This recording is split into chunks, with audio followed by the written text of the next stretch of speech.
agriculture is about business. It's an economy. I mean, every agri unit, where every farm is a business.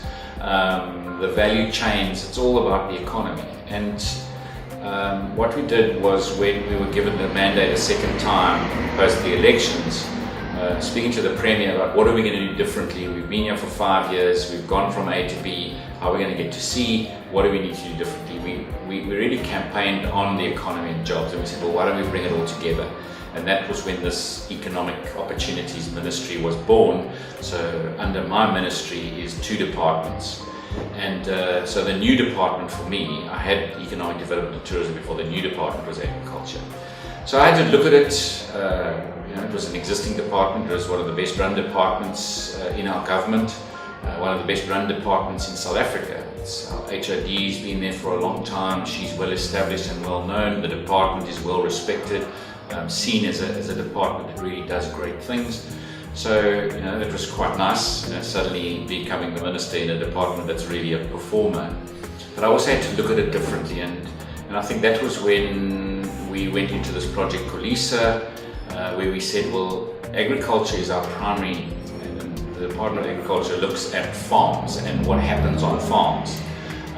But from an economic point of view, what are the drivers? And that was where Khulisa came up with agri-processing. So of course, it's a key component of our exports, our agricultural products, but how do we grow that? It's a part of food security. How do we grow it? So the economic lens on the department was saying, what do we need to do differently?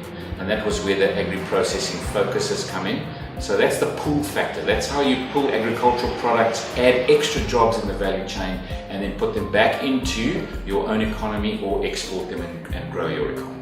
So it's quite exciting, and it was that for me is really nice to see the businesses side, the added jobs, the added value, and then I added to that land reform, because I also, from a business point of view, you look at any of your of what you're going to be doing. So I was asked to take over agriculture and the department.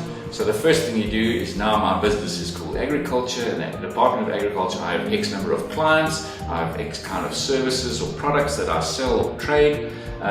What are the risks?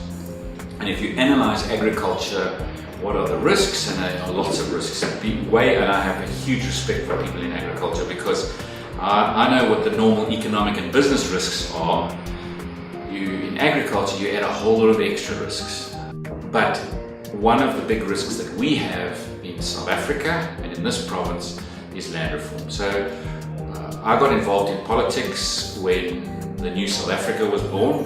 So I understand that if we don't fix this risk called land reform, it's something that can blow up in our faces and make us non-competitive. And at the moment, I think we are non-competitive because of the lack of redress, the lack of creating fair opportunity within the system of agriculture. So that's why land reform became something that I thought we should drive. So we've got to become very, very creative in this space, and that's how we've got to bring the market in, the private sector players, understanding the risk. And just as any business understands risk, you mitigate that risk, whether it's by insurance or by putting audit committees in place to understand it and then fixing your shortfall in your company. We need to do exactly that same in the agricultural space. And there's a will, and so how do we, through this mechanism, find funding mechanism, what are the levers? And those are the discussions we're having at the moment. We're mapping where agricultural land reform is in the province, and we're setting ourselves the target, NDP first, but I think we need to actually set ourselves the target of searching for the tipping point where it becomes not an issue.